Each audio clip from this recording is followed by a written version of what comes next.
Alors, Louis, quel est cet objet? Bien. Monsieur Durieux, nous sommes en quelle année? Quelle drôle de question. Nous sommes en 1965. Très bien. Et le président de la République s'appelle? Arrêtez de me prendre pour un con, vous n'allez quand même pas me dire que vous ne vous rappelez pas de son nom. Rassurez-moi, vous ne souffrez pas d'une maladie neurodégénérative? Je sais que vous n'appréciez pas mes questions. Le problème, Louis, c'est que vous n'arrivez même plus à reconnaître un téléphone portable. C'est un peu normal. Nous ne sommes qu'en 1965.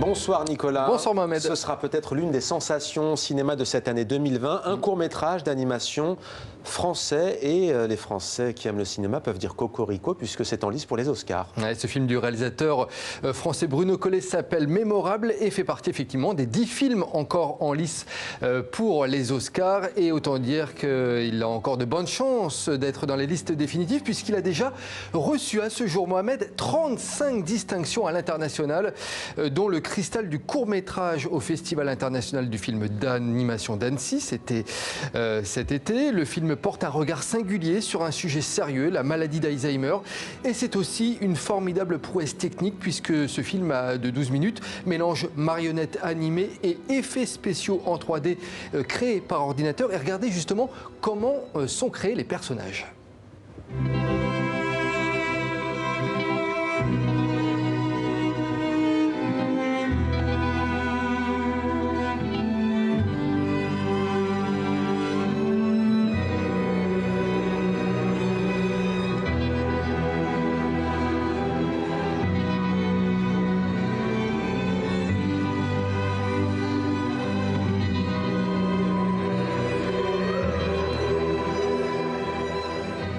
Incroyable, hein, Mohamed.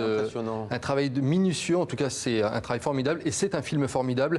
La liste définitive des nominations aux Oscars 2020 sera annoncée le 13 janvier. On croise les doigts pour ce film donc, qui s'appelle Mémorable. On croise les doigts, Nicolas. 2019, une année record pour le cinéma en France. Plus de 213 millions d'entrées ont été enregistrées cette année. Sur les 50 dernières années, eh bien c'est la 3e meilleure année en termes de fréquentation de salles en France. Et parmi les grands succès, on retrouve beaucoup de poids lourds hollywoodiens, il faut le dire, hein, dont Le Roi Lion, avec près de 10 millions d'entrées. On peut citer sur le podium également Avengers Endgame et Le Joker. Et puis, quant au film français, eh bien, il n'y en a que 2, Mohamed, qui se hissent dans le top 10. Qu'est-ce qu'on a encore fait au bon Dieu? 6,7 millions d'entrées, et nous finirons ensemble avec 2,8 millions d'entrées.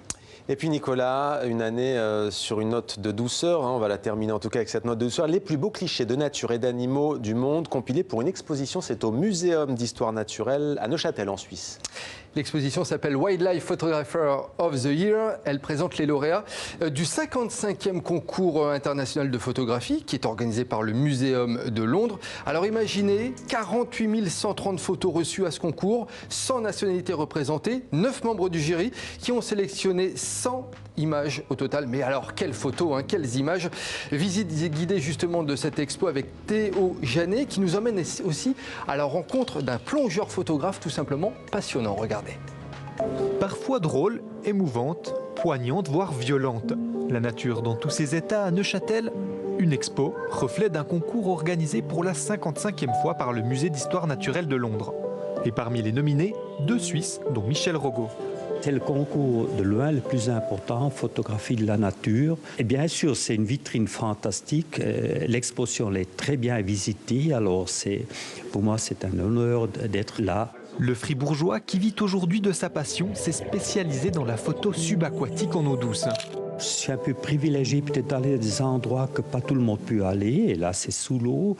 Et bien sûr, on est heureux si on trouve quelque chose de nouveau, quelque chose de surprenant. Hein. Et derrière l'illusion de son cliché nominé, le fond du lac de Neuchâtel. Un monde presque inconnu à une dizaine de kilomètres seulement du musée où il est exposé. Il y a tout le long des bancs de plantes d'une beauté incroyable. C'est presque comme une forêt. Cette forêt, Michel la vit aujourd'hui de l'intérieur, lui qui a commencé la plongée à 62 ans seulement. On connaît les mers, mais on ne connaît pas ce qu'il y a là en bas.